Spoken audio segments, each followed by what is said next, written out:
Throughout towns and cities in England and European nations, there would be many execution methods used to show the public that justice on behalf of the king or queen was being carried out. People in London flocked to see beheadings on Tower Hill, or they witnessed hanging during a quartering at Tyburn. But this was a shocking thing, and there was even an industry that emerged around executions, as people would sell food and programmes documenting the crimes of the condemned, and local people even rented out their rooms to give people the best view.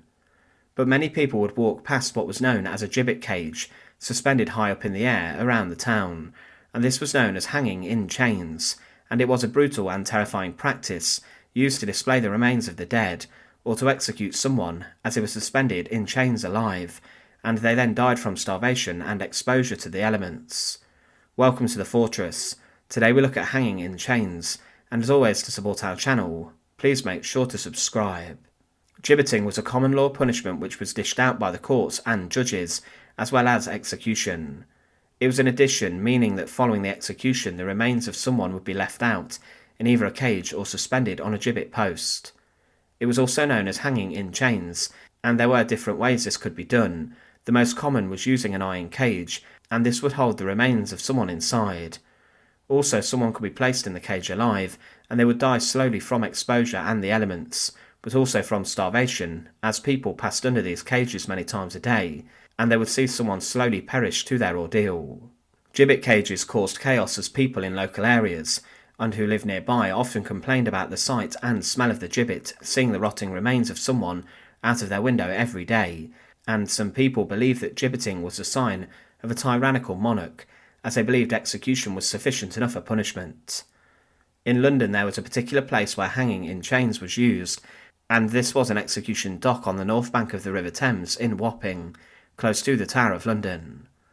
The bodies of pirates and other seafarers who had been condemned were locked in these cages to act as a staunch reminder to people on the river not to get involved in illegal activity.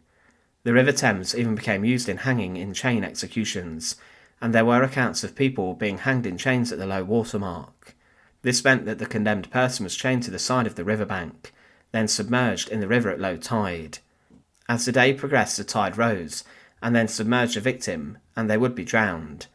This happened to a woman and her husband, Alice Tankerville, who was accused of stealing money from Henry VIII, and she even managed to try and escape from the Tower of London with the help of a guard. However, after being captured, she was hanged at the low water mark, and had to contend for hours with the fact she would soon be drowned, and to couple with this sort of punishment, the remains were usually left in the water to be submerged by the tide 3 times. Henry VIII also used this punishment to condemn the leader of one of the most serious rebellions that he faced. This was the Pilgrimage of Grace, and the lawyer Robert Aske had his body hanged in chains. He was thrown over the side of Clifford's Tower in York very much alive, and over a terrible ordeal of hours and days he died, and his remains were picked at by the birds. His execution ordeal was made public to ensure that no one crossed King Henry VIII. John Board, the very guard who worked at the Tower of London and helped Alice Tankerville escape, was also subjected to this treatment, as after being racked and punished by the guards, he was hanged in chains and his body was placed on display high above one of the tower's entrances. One of the most notorious examples of hanging in chains was when the former Lord Protector of England and Commonwealth, Oliver Cromwell, had his remains dug up years after his death. His body was disinterred from Westminster Abbey, and it was dragged to Tyburn, the infamous place of execution in London, where it was hanged in chains on a gallows.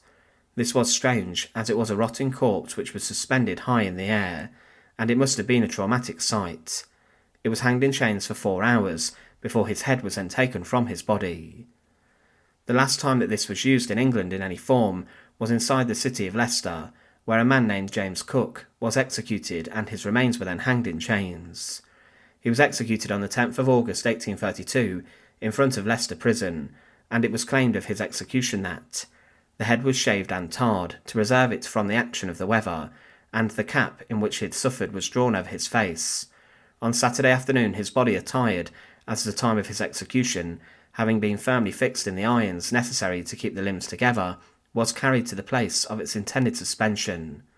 Specifically, his body was displayed on a purpose-built 10-metre high structure near to a toll gate, and it was said that thousands of persons were attracted to the spot to view this novel but most barbarous exhibition, and considerable annoyance was felt by persons residents in the neighbourhood of the dreadful scene. Representations were even in consequence made to the authorities, and on the following Tuesday morning instructions were received from the Home Office directing the removal of the gibbet. But hanging in chains had a number of different forms throughout history, but it was certainly one of the most shocking and barbaric practices to have been seen across England. Thanks for watching. To support our channel, please make sure to subscribe, and once again, thank you so much for watching.